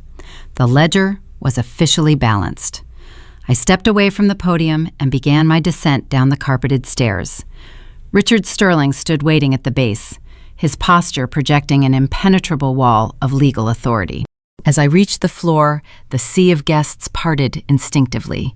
They scrambled to pull their chairs inward, creating a wide, unobstructed pathway toward the heavy mahogany exit doors. Nobody attempted to shake my hand. Nobody offered superficial pleasantries or requested business cards. They simply stared, wide-eyed and silent, processing the sheer scale of the calculated destruction they had just witnessed. I walked down the center aisle, my chin held high. I passed the administrative table in the third row. I did not slow my pace, but I allowed myself a brief sideways glance. Jessica was weeping openly. Dark streaks of expensive mascara ran down her cheeks, staining the collar of her outdated designer bodice. Her smartphone lay discarded near her shattered champagne glass. The realization that her phantom salary and luxurious lifestyle had just evaporated was breaking her in real time. Beside her, Thomas sat slumped in his rented tuxedo. The patriarch who had laughed in my face and boasted about his golf matches with the police chief was staring blankly at the floor pattern. His jaw hung slightly open. The illusion of his elite status had been publicly eviscerated. He knew the impending audit would alert the banks to his fraudulent mortgages. The dominoes were already falling, and he was powerless to stop the collapse. Richard flanked my right side as we approached the grand exit. The waitstaff scrambled to pull the heavy brass handles opening the doors to the main foyer. We stepped through the threshold, leaving the chaotic, roaring buzz of the ballroom behind us. The doors swung shut, muffling the frantic voices of the Arkansas elite dissecting the scandal of the decade. The transition into the quiet, air-conditioned lobby was jarring. The string quartet had packed up their instruments long ago. Only a few bewildered valet attendants stood near the front entrance, watching us approach. I walked across the marble floor feeling a profound, unfamiliar sense of lightness. For over a decade, the memory of that humid porch had sat in my chest like a lead weight. I had carried the humiliation and the betrayal into every diner shift, every corporate negotiation, and every sleepless night. Now the weight was gone. I had returned it to its rightful owners. My town car was idling under the illuminated awning. The chauffeur opened the rear door. The humid night air rushed in, carrying the faint scent of river water and hot asphalt. I slid into the plush leather seat, and Richard climbed in beside me. The door closed, sealing us in quiet luxury. The public execution was concluded. The theatrical performance had achieved its purpose. But the corporate mechanisms I had set in motion were just beginning to grind their gears. The hospital board had a contract to execute. Forensic accountants were waiting for their deployment orders. The ensuing week would bring a tempest of legal filings, media inquiries, and desperate scrambling from my ruined family. The conflict was shifting away from the gilded ballroom, transitioning into the brutal, unforgiving reality of corporate audits and bank foreclosures. I leaned my head against the tinted glass, watching the hotel recede into the distance, fully prepared for the desperate fallout that Monday morning would inevitably bring. The weekend following the hospital gala was quiet. I spent Saturday and Sunday in the sunroom of my estate, watching the river currents shifting beneath the surface. I drank dark roast coffee and enjoyed the profound silence of a life built on solid ground. But while my world remained tranquil, the Little Rock's social ecosystem was tearing itself apart. The unraveling was spectacular and swift. By Monday morning, the local news networks abandoned their regular programming to run non-stop coverage of what the press dubbed the gala confrontation. I turned on the television in my kitchen and watched the morning anchors attempt to maintain their journalistic composure. They were failing. The scandal was too enticing. Blurry cell phone footage recorded by a stunned gala guest played on a continuous loop behind the news desk. It showed me standing at the podium wearing the emerald silk gown, delivering my ultimatum into the microphone. It captured Diane stumbling backward in horror. The anchors dissected every single detail of the corporate takeover, highlighting the demand for a forensic review. Richard Sterling called me precisely at 9 o'clock to deliver the operational updates. The independent investigators had arrived at the hospital administration wing before the reception desk even opened. A team of forensic accountants from a neutral out-of-state firm marched into the executive suite carrying empty briefcases and digital extraction tools. Diane attempted to block their access to her department.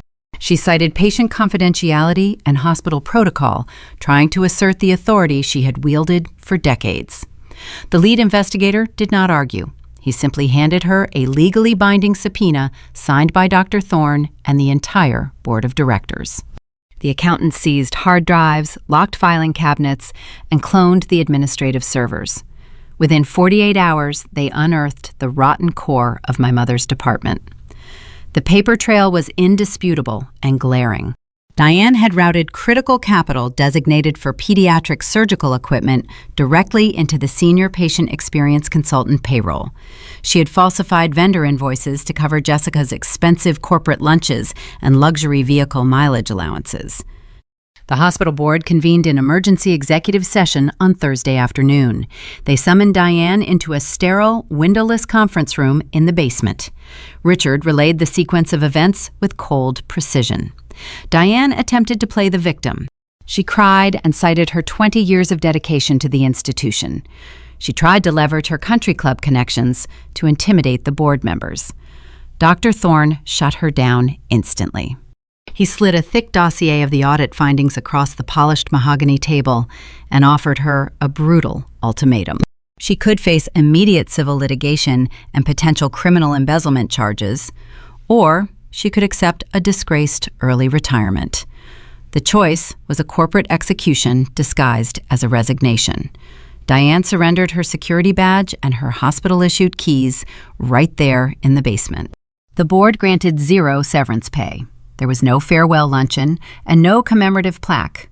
Jessica did not even warrant a face-to-face meeting. She was terminated via an automated human resources email the following morning. Then came the specific detail that proved the universe possesses a flawless sense of poetic justice. My corporate liaison inside the medical center documented the exact sequence of their physical departure. Security officers arrived at their respective executive offices to supervise the clearing of their personal items. The Human Resources Department refused to provide standard cardboard moving boxes because the administrative budget was officially frozen pending the audit. Instead, an unpaid human resources intern handed Diane and Jessica a roll of heavy-duty black plastic trash bags. It was the exact same brand, the exact same cheap, thin material they had handed me on my 18th birthday. Diane was forced to stuff her crystal paperweights, her framed degrees, and her expensive desk accessories into the dark plastic. The material stretched tight over the sharp corners of her picture frames, threatening to tear. Security marched them out of the building. They were forced to walk the long corridor through the main lobby, carrying their garbage bags. The nursing staff they had tormented and underpaid for years stood by the reception desks watching them exit through the sliding glass doors in total, humiliating silence. Stripped of their incomes, the situation triggered a secondary financial contagion. The plot twist went much deeper than a simple loss of employment. The forensic hospital audit triggered an automatic alert to regional credit monitoring agencies. This review acted like a lit match dropped into a dry forest. The banks holding the predatory mortgages on the colonial home were instantly notified of Diane's abrupt loss of executive income. The bank risk assessment team initiated an immediate review of her recent loan applications. They discovered Diane had severely falsified her projected earnings and hidden the extent of her credit card debt to secure the remortgaging. The bank declared the loans in default and initiated accelerated foreclosure proceedings. Thomas and Diane had no capital to hire defense attorneys. They had burned every bridge in their social circle. Within a month, a neon orange eviction notice was taped to the heavy oak front door of my childhood home. Moving trucks arrived to repossess their leased luxury vehicles right out of the driveway, while their neighbors peeked through their window blinds. Stripped of their elite standing, their home, and their remaining dignity, my family turned to the only source of wealth left in their orbit. My private cellular number had remained unchanged since the day Vivian hired me at the freight brokerage. For years, it sat dormant, entirely untouched by anyone sharing my last name. Suddenly, the locked screen began lighting up like a distress beacon. They left dozens of frantic voicemails, filling my inbox to capacity. I sat in my leather desk chair, staring out at the river, listening to the recordings cycle wildly between vicious arrogance and pathetic groveling. Thomas called first. His voice dripped with hollow, patriarchal authority. He demanded I call him back immediately to discuss a family loan. He threatened to sue my holding company for emotional distress and public defamation. It was an empty, pathetic threat from a man who could no longer afford a lawyer. Next came Jessica. The former golden child sounded frantic, weeping directly into the receiver. The background noise of her call sounded hollow, like she was standing in an empty room. She begged for an administrative position at Apex Southern Logistics. She promised she would work the reception desk, file paperwork, or sweep the floors if necessary. She offered to publicly apologize to me on her social media accounts if I would just pay off her lingering legal fees. Finally, Diane left a message. Her tone was completely unrecognizable. The arrogant hospital executive was gone, leaving behind a broken, desperate shell. She sobbed heavily into the microphone, mentioning the orange foreclosure sticker on her front door. She pleaded for a fraction of the financial support I was giving to the pediatric ward. She claimed she was proud of the empire I had built and insisted she always knew I was destined for greatness. She begged me to remember that we shared the same blood. I listened to every single message without skipping a second. I absorbed their panic, their rage, and their ultimate surrender. The family that stole my foundation had watched their own empire burn to ash. They were entirely ruined, trapped in the poverty and disgrace they had engineered for me. The ledger was balanced, but the transaction required one final signature. I needed to establish the permanent boundary that would secure my peace forever. I did not answer a single call. I sat in my quiet executive office overlooking the river and pressed the delete button on every frantic voicemail. The digital recordings vanished into the ether, leaving no trace of their panic in my sanctuary. I pulled the SIM card from my phone, snapped the thin plastic in half, and dropped the pieces into my wastebasket. I instructed my assistant to procure a new, secure, private number accessible only to my trusted inner circle. The following morning, I sat across the polished mahogany conference table from Richard Sterling. I directed my legal team to draft an ironclad cease and desist order. The document was comprehensive and merciless. It explicitly prohibited Thomas, Diane, and Jessica from attempting physical contact, approaching my private estate, or referencing my name in any public or media capacity. We dispatched the documents via certified process servers, ensuring the boundary was legally impenetrable. They were banished from my existence. I severed the toxic bloodline with a stroke of a pen, transitioning from their lifelong victim into an untouchable entity they could only observe from a painful distance. The corporate and social blacklisting served its final course, rendering my family radioactive to any reputable employer in Little Rock. Their reputations were toxic sludge. Without the colonial house, the luxury cars, or the country club connections, they plummeted down the socioeconomic ladder they had spent their lives trying to climb. The universe possesses a flawless sense of poetic justice, and it delivered the final blow with breathtaking precision. I received a brief, discreet report from a former logistics associate regarding my older sister. Jessica, the former golden child, who once wore imported silk and sneered at my thrift store blazer, was forced to secure manual labor to survive. She took a job waiting tables on the graveyard shift. It was not just any restaurant. It was the exact same 24-hour diner sitting off Interstate 40, the very establishment where I had poured cheap coffee and scrubbed sticky laminate counters 12 years prior. Imagine the crushing reality of her new life. Jessica now wears a stiff, unbreathable polyester uniform that traps the smell of fried onions and stale grease. She stands on her aching feet for 8 hours a night, fetching extra ketchup packets for exhausted long-haul truckers. She endures the harsh fluorescent lighting and the constant buzzing of the broken neon sign in the window.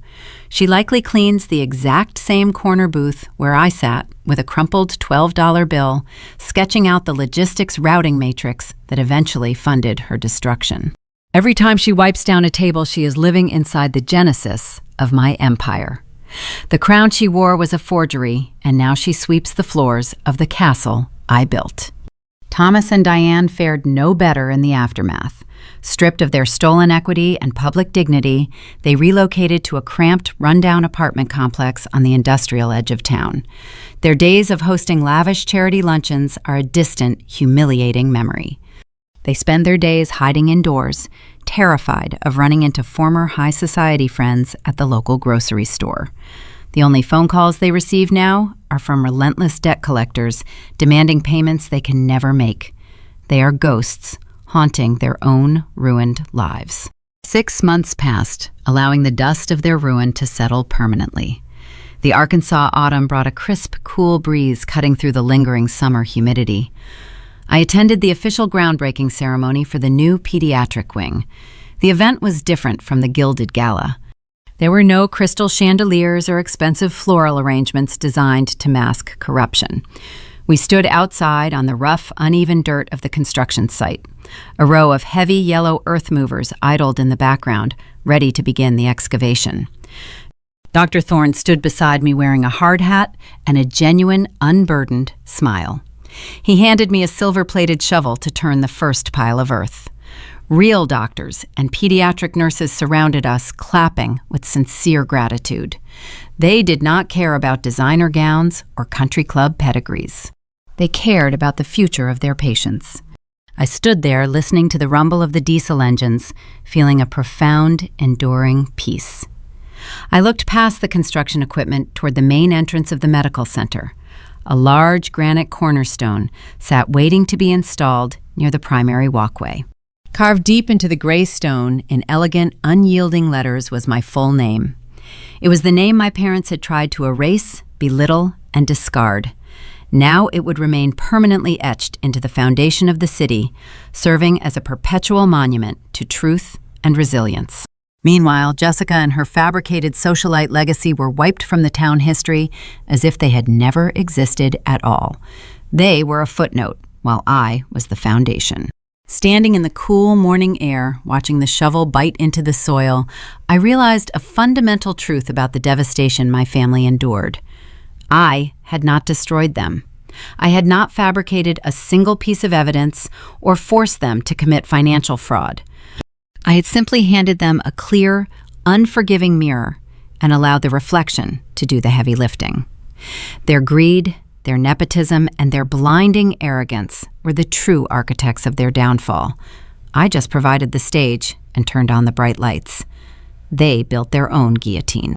To anyone watching this video who has ever been designated the scapegoat of a toxic family, I want you to listen carefully to my voice. I know the burning desire to force your abusers to understand your pain. I know the desperate urge to scream your truth until your throat bleeds, begging for an apology that will never arrive. I know how much it hurts to be invisible to the people who were supposed to protect you. But you must remember this vital lesson. The most satisfying revenge is not found in screaming, pleading, or fighting for closure from broken people. You cannot heal a wound by returning to the knife that cut you.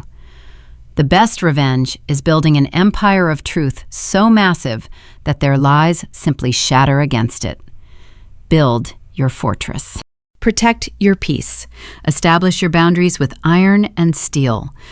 Do not waste your precious energy trying to convince them of your worth. Take that energy and pour it into your own future. Sketch your dreams on paper napkins if you have to. Sleep in your car if that is what it takes to break free from their control. Let them mock you from their fragile glass houses while you lay a foundation of solid stone. Walk away without looking over your shoulder and let them watch you win from the outside. Thank you for listening to my story. If you found strength in these words, please share this video with someone who needs to hear it today. Until next time, keep building your empire. There is a deeply rooted idealism within American culture that views the traditional family structure as the ultimate sanctuary, a place where character is forged, values are passed down, and unconditional love forms the bedrock of a child's future. We are taught that the home is our first school and our parents our first guides. But what happens when that sanctuary is built on a foundation of lies? What happens when the custodians of our future trade our potential for the fleeting currency of social status? The story of Amelinda Henry is not just a tale of corporate triumph or karmic justice.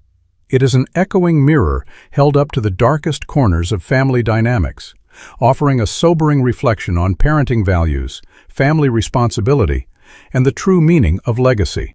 At the heart of this narrative lies a devastating critique of favoritism, a trap that too many families fall into under the guise of providing the best for their children. In the pursuit of maintaining a pristine country club facade, Amelinda's parents created a toxic dichotomy: the golden child and the invisible scapegoat. This represents a profound failure of emotional awareness. Traditional family values should inherently focus on the equitable, unwavering support of all children's potential. Instead, Amalinda's parents used one child's future to literally bankroll the extravagant lifestyle of another, committing felony fraud by draining a college fund just to keep up appearances. It is a chilling reminder to all parents. If you build your family's identity on the hollow pursuit of status, rather than the solid ground of moral integrity, you are building a house of cards. Integrity is the true family legacy. When honesty and fairness are abandoned for the sake of looking good to the neighbors, the family's foundation rots from the inside out. We often hear the phrase, tough love, tossed around in American parenting, especially as children approach adulthood at 18. There is a cultural expectation of fostering independence, but what Amalinda endured was not tough love. It was psychological warfare. Locking a teenager out of her home with $12 while smirking and predicting her inevitable failure is not a lesson in resilience. It is a cruel deadbolt slammed against a child's spirit. True family education provides a foundation to launch from, not a trapdoor. Parents must carry the sacred knowledge that children have incredibly long memories. The way you treat your child at their most vulnerable, the words you speak when they are entirely dependent on your grace, will echo through the decades. It will dictate the exact nature of your relationship when the tables turn and they hold the keys to their own success. Yet for the young people who find themselves standing on that sweltering porch, holding the trash bags of their discarded childhoods, Amalinda's journey offers a breathtaking roadmap for personal resilience. When the traditional family structure fails, the individual must become their own architect. Her rise from living in a beat-up car to standing at the helm of a logistics empire proves that desperation, when channeled correctly, is a masterful engine for innovation. Her concrete grind reminds us that grit and a razor-sharp mind can outmaneuver systemic disadvantage. She didn't wait for a handout. She observed the inefficiencies around her and sketched million-dollar solutions on greasy diner napkins. She built her way out. Furthermore, her story underscores a vital truth for young adults navigating a broken foundation. If your biological family refuses to guide you, seek mentorship elsewhere. Amalinda found the mother she never had in Vivian, a no-nonsense business owner who valued raw intelligence and work ethic over high society pedigree. Vivian taught her the brutal realities of the corporate world, mentoring her out of a profound respect for her potential. For young people facing the void of parental guidance, the message is clear. Seek out those who demand your best, who challenge your intellect, and who judge you by the caliber of your actions rather than the zip code of your upbringing. Perhaps the most deeply resonant lesson of this entire saga is Amalinda's approach to accountability. Society often tells victims of familial abuse that they must forgive, that they must hash out their traumas to find peace. But Amalinda chose a different weapon: silence. She realized that wasting years begging for closure from narcissists is a fool's errand. Instead, she focused entirely on building her own influence and her own empire of truth. Success became the ultimate accountability. She proved that you do not need to scream to be heard. You simply need to win so definitively, so undeniably, that the truth does all the heavy lifting for you. And when the truth finally shatters the illusion, when the people who tried to break you come crawling back with pathetic, groveling apologies, you are under no obligation to save them. Amalinda's choice to issue a strict cease and desist order demonstrates the profound, life-saving importance of setting healthy boundaries. Protecting your peace is not an act of malice. It is an act of supreme self-respect. If you have ever felt like the invisible child, if you have ever had to build your own empire from the scraps others left behind, know that your silence and your success are your greatest strengths. We all have the power to rewrite our narratives.